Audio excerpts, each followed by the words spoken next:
പിതാവിൻ്റെയും പുത്രൻ്റെയും പരിശുദ്ധാത്മാവിൻ്റെയും നാമത്തിൽ ആമേൻ. ജൂലൈ 23 ബുധനാഴ്ച. അമ്മേ പരിശുദ്ധമേ, അമ്മേ പരിശുദ്ധമേ, ദൈവമാതാവേ, കൃപാസനത്തിലൂടെ ഞങ്ങൾക്കും ഞങ്ങളുടെ ദേശത്തിനും അമ്മ മധ്യസ്ഥം തേടി തന്ന എല്ലാ അനുഗ്രഹങ്ങൾക്കും കൃപകൾക്കും ഞങ്ങളിപ്പോൾ ഹൃദയം നിറഞ്ഞ നന്ദി പറയുന്നു.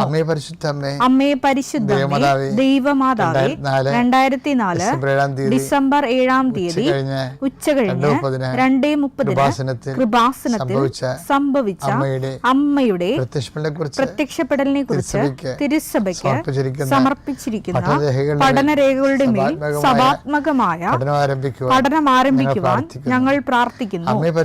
അമ്മേ പരിശുദ്ധമേ, ഭൂസ്വർലോകങ്ങളുടെ രാജ്ഞിയായ അങ്ങേയ്ക്ക് ഭൗമ സംരക്ഷണത്തിനായി പ്രപഞ്ചപ്രകൃതിയെ തന്നെ തിരുസഭ പ്രതിഷ്ഠിക്കുവാൻ ഈ പ്രത്യക്ഷീകരണ വഴി ഇടയാക്കണമേ.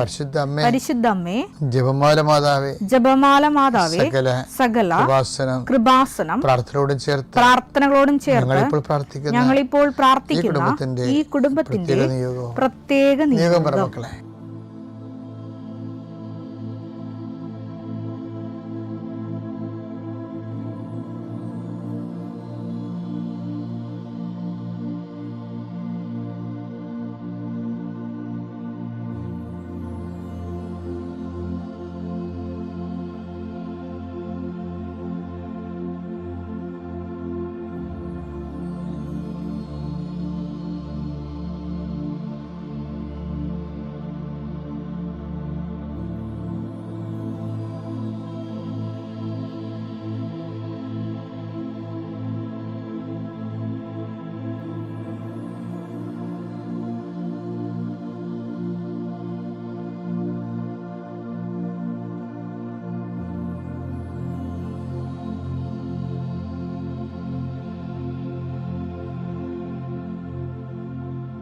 അമ്മയുടെ പ്രത്യക്ഷീകരണത്തിന്റെ ഈ അനുഗ്രഹവേളയിൽ ഞങ്ങൾക്ക് സാധിച്ചു തരുവാൻ കനിയണമേ.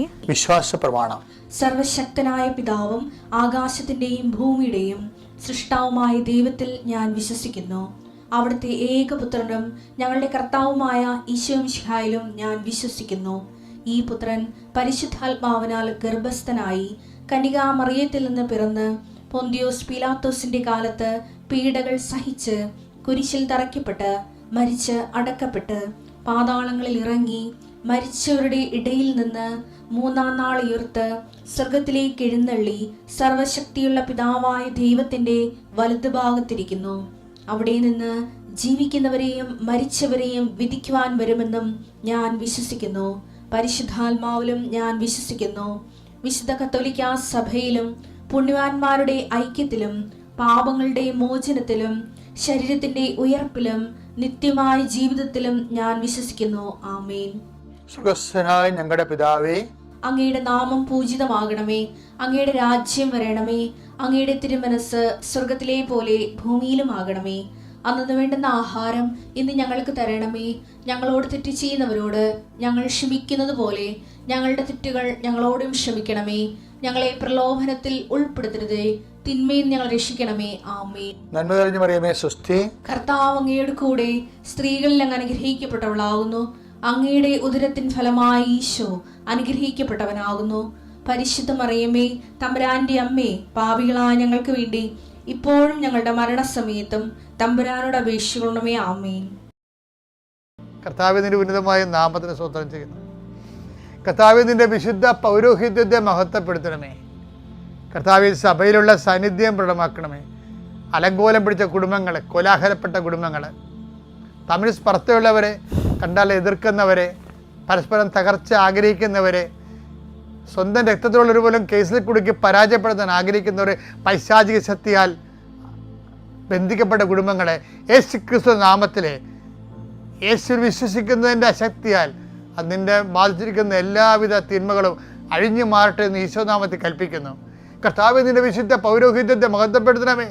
കർത്താവ് സഭയിലുള്ള സാന്നിധ്യം കാണിച്ചു തരണമേ. കർത്താവ് പ്രാർത്ഥന, അതുപോലെ തന്നെ പ്രയാസങ്ങൾ എല്ലാം കടകോല് പോലെ കർത്താവെ ജീവിതത്തിൽ കടഞ്ഞുകൊണ്ട് കൃപയാകുന്ന വെണ്ണ തെളിക്കാൻ വേണ്ടി ദൈവത്തിൻ്റെ പദ്ധതിയാണെന്നുള്ള ബോധത്താൽ ഞങ്ങളെ അഭിഷേകം ചെയ്യണമേ. എൻ്റെ കർത്താവിനുതമായ നാമത്തിൽ ജോലി ചെയ്യുന്നവരെ ആശീർവദിക്കുന്നു, ജോലി തേടുന്നവരെ ആശീർവദിക്കുന്നു, ജോലി നഷ്ടപ്പെടാൻ പോകുന്നതിൻ്റെ പേര് സങ്കടപ്പെടുന്നവരെ ആശീർവദിക്കുന്നു, വിദേശങ്ങളിൽ ജോലി നഷ്ടപ്പെട്ട് തിരിച്ചു പോരാൻ വേണ്ടി ഗതികേട്ട് വരുന്നവരെ അത് അവിടെ തന്നെ നിലനിർത്തുന്നതിന് വേണ്ടിയുള്ള ദൈവിക തീരുമാനം ഉണ്ടാകാൻ വേണ്ടി പ്രാർത്ഥിക്കുന്ന കർത്താവെ, നാട്ടിലെ കടങ്ങളാലും ജോലിയില്ലാതെയും വിഷമിച്ചും ജോലിയില്ലാതെയും വിഷമിച്ചുമൊക്കെ അലയുകയും പ്രയാസപ്പെടുകയും മാസങ്ങളും ആയിട്ട് ആശുപത്രിയിൽ തന്നെ കഴിയുന്നവരുണ്ട് ഈശോയെ. രഹസ്യം പുറത്തു വരാൻ പറ്റുന്നില്ലെങ്കിലും തങ്ങൾ നോക്കുന്ന രോഗി എങ്ങനെ മരിച്ചു കിട്ടിയാൽ കൊള്ളാമെന്ന് ആഗ്രഹിക്കുന്ന മാനുഷികമായ ബലഹീനരായ മക്കളുണ്ട് കർത്താവെ. അവരെല്ലാവരും സമർപ്പിച്ച് പ്രാർത്ഥിക്കുന്ന കർത്താവെ, അങ്ങനെയുള്ള രോഗികൾ അവർ തന്നെ സ്വയം പ്രാകുന്നു കർത്താവെ, അങ്ങോട്ട് വിളിച്ചാൽ മതിയായിരുന്നല്ലോ എന്നൊക്കെ ഓർത്തിട്ട് സ്വയം പഴിക്കുന്നവരുണ്ട് ഈശോയെ. അവരെല്ലാം ശക്തിപ്പെടുത്താൻ കുരിശിൻ്റെ ചുവട്ടിൽ നിന്ന മറിയം, കന്യാസി മറിയം അമ്മയുടെ ശക്തിയാൽ നിങ്ങളെ ശക്തീകൃതനാകാൻ വേണ്ടി ഈശോ നാമത്തെ ആശീർവദിച്ച് പ്രാർത്ഥിക്കുന്നു. എൻ്റെ കർത്താവിൻ്റെ ഉന്നതമായ നാമത്തിൽ ജോലി നഷ്ടപ്പെട്ടവരെ, വീട് നഷ്ടപ്പെട്ടവരെ, സമാധാനം നഷ്ടപ്പെട്ടവരെ, സാമ്പത്തിക തകർച്ച വന്നുപോയവരെ, എല്ലാ തരത്തിലും കുടുങ്ങിയിരിക്കുന്നവരെ എല്ലാം യേശുനാമത്തിൽ അഴിച്ചുവിടപ്പെടുകയും നിങ്ങൾ സന്ധിക്കപ്പെടുകയും ചെയ്യട്ടെ. പിതാവും പുത്രനും പരിശുദ്ധ സർവ്വീശ്വരൻ നീക്കുവാമേ. അപ്പോൾ ഇന്നലെ നമ്മൾ ചൊവ്വാഴ്ച ജൂലൈ 22-ാം തീയതി ചൊവ്വാഴ്ച കണ്ടത് എന്താണ് സംഭവം? അതായത് ദൈവത്തിന് ഇഷ്ടമുള്ളവരായി ജീവിക്കാൻ അവിടുന്ന് അയച്ചവനിൽ വിശ്വസിക്കണം. അതാണ് യോഹന്നാൻ 6:28-29. അപ്പോൾ അവർ ചോദിച്ചു അങ്ങോട്ട് ദൈവഹിതം അനുസരിച്ച് പ്രവർത്തിക്കുന്നവരാകാൻ ദൈവത്തിന് ഇഷ്ടപ്പെട്ട രീതി അതാണ് കണ്ട. അതൊക്കെ ദൈവഹിതം എന്താ ഇഷ്ടം, ദൈവത്തിന് ഇഷ്ടപ്പെട്ട രീതിയിൽ പ്രവർത്തിക്കുന്നവരാകാൻ ഞങ്ങൾ എന്ത് ചെയ്യണം? യേശു മറുപടി പറഞ്ഞു. യേശുവിന് റെഡിമെയ്ഡ് ആൻസർ ഉണ്ട്. യേശു മറുപടി പറഞ്ഞു, ഇതാണ് ദൈവഹിതം അനുസരിച്ചുള്ള പ്രവൃത്തി. അവിടുന്ന് അയച്ചവനിൽ വിശ്വസിക്കുക. അവിടുന്ന് അയച്ചവനിൽ വിശ്വസിക്കുക. അപ്പം ആരാണ് വിശ്വസിക്കേണ്ടത്? ദൈവം അയച്ചവനിലുള്ള വിശ്വാസമാണ് ദൈവത്തിന് ഇഷ്ടമുള്ള പ്രവൃത്തി എന്ന് പറയുന്നത്. അയച്ചവൻ ക്രിസ്തുവാണ്. ക്രിസ്തുവിലുള്ള വിശ്വാസം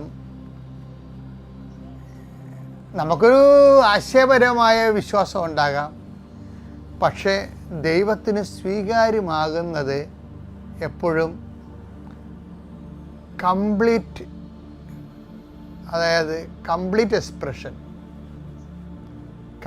എക്സ്പ്രഷൻ ഓഫ് ഫെയ്ത്ത്. ഇത് എപ്പോഴും ഒരു സീരിയസ് വിഷയമാണ്. നമുക്ക് ആകെപ്പാട് വിശ്വാസവും പ്രാർത്ഥനയും അറിയാൻ പാടുള്ളൂ. ഈ പ്രാർത്ഥന തന്നെ പലപ്പോഴും വോക്കലുണ്ട്, മെൻ്റലുണ്ട്, മെഡിറ്റേറ്റീവ് പ്രയറുണ്ട്. അത് ആണ് എല്ലാമെന്ന് അത് മാത്രം അറിയാവുന്നവർ ബാധിക്കുകയും ചെയ്യും. ഭയങ്കര ഗതികേടാണ്. ഇപ്പം മെൻ്റൽ പ്രയർ അറിയാവുന്നവർ പറയും ലോകത്തിലെ ഏറ്റവും വലിയ സംഭവം മെൻ്റൽ പ്രയറാണെന്ന് പറയും, മനനധ്യാനം എന്ന് പറയും. വോക്കൽ പ്രയർ അറിയാവുന്നവർ പറയും വോക്കൽ പ്രയറാണ് ലോകത്തിലെ കാര്യം. അവർക്ക് അതേ അറിയാൻ പാടുള്ളത്. അതാണ് അവിടെ ആധ്യാത്മിക പാപ്പരത്വമാണ് പറയണത്.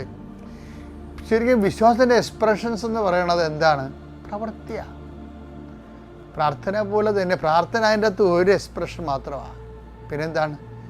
നീതീകരിക്കുന്നത് പ്രാർത്ഥന മൂലമല്ല, വിശ്വാസത്തിൻ്റെ പ്രവൃത്തികളിൽ ഒന്നാണ് പ്രാർത്ഥന. പിന്നെ എന്താണ്? യേശുവിനെ കൈമാറുന്ന പ്രവർത്തനങ്ങളുണ്ട്. പ്രാർത്ഥന വല്ല പ്രവർത്തനമല്ലേ? വിശ്വാസ പ്രവർത്തനങ്ങളെന്ന് പറയുന്നത് യേശുവിൻ്റെ കേന്ദ്രീകൃതമായ പ്രവർത്തനങ്ങളാണ്. അപ്പം ഇപ്പം ഞാനൊക്കെ ആണെങ്കിൽ എന്താണ് ഇപ്പം നിങ്ങൾക്കറിയാം, ഇപ്പം നിങ്ങൾ എന്നെ കേൾക്കുന്നുണ്ട് ഇല്ലേ, നിങ്ങളെ ഷെയർ ചെയ്യുകയും ചെയ്യുന്നുണ്ട്. എന്തുകൊണ്ടാണ് നിങ്ങൾക്ക് ഈ ഐഡിയ ഒക്കെ കിട്ടണത്? രാവിലെ എഴുന്നേൽക്കണമെന്നും നിങ്ങളോട് ഇങ്ങനെ സംസാരിക്കണമെന്നും പരിശുദ്ധാത്മാവ് നമ്മളെ നയിക്കുകയാണ്. അപ്പോൾ ആയിരക്കണക്കിന് മനുഷ്യരാണ് ഇത് കേൾക്കേണ്ടത്. രാവിലെ കേൾക്കേണ്ടത് എന്തിനാണ്? അന്ന് അവരുടെ ജീവിതത്തിന് വേണ്ടി പ്രാർത്ഥിക്കും. എന്താ കാര്യം? നമുക്ക് ജനങ്ങൾക്ക് വേണ്ടി പ്രാർത്ഥിക്കണത് എന്തുകൊണ്ടാണ് പ്രാർത്ഥിക്കുന്നത്? വാഗ്ദാനങ്ങളുണ്ട്. വിശ്വാസിയെ സംബന്ധിച്ചിടത്തോളം നമുക്ക് കുറേ വാഗ്ദാനം കിട്ടിയിട്ടുണ്ട്. എന്താണ് വാഗ്ദാനം? നീ എവിടെ പോയാലും നിൻ്റെ കൂടെ ഞാനുണ്ടാകും. അപ്പോൾ എൻ്റെ ജോലി എന്താണ്? അങ്ങനെ പറഞ്ഞ വാഗ്ദാനങ്ങളെ നിങ്ങളെ അനുസ്മരിപ്പിക്കുമ്പോൾ നിങ്ങൾ ആ ബോധത്തിലൂടെ ആയിരിക്കും നിങ്ങൾ ഓരോ ദിവസവും ജീവിച്ച് തീർക്കണത്. ആ വിശ്വാസം ആ ജീവിതം എന്ന് പറയുന്നത് വിശ്വാസ ജീവിതമാണ്. നമുക്ക് ജീവിതം എന്ന് പറഞ്ഞാൽ വിശ്വാസ ജീവിതമാണ്. ജീവിതം പലർക്കും പല രീതിയിലാണല്ലോ.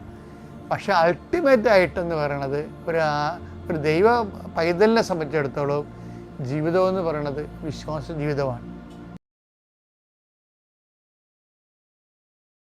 അത്യപൂർവ ദൈവാനുഭവങ്ങൾ ഇനി നിങ്ങൾക്കും സ്വന്തം. ഈ യൂട്യൂബ് ചാനൽ ഇതുവരെ സബ്സ്ക്രൈബ് ചെയ്തിട്ടില്ലെങ്കിൽ ഇപ്പോൾ തന്നെ സബ്സ്ക്രൈബ് ചെയ്യുക. ഈ വീഡിയോ ഇപ്പോൾ തന്നെ നിങ്ങളുടെ സുഹൃത്തുക്കൾക്ക് ഷെയർ ചെയ്തുകൊണ്ട് കർത്താവിന്റെ പ്രേക്ഷിതരാകുക.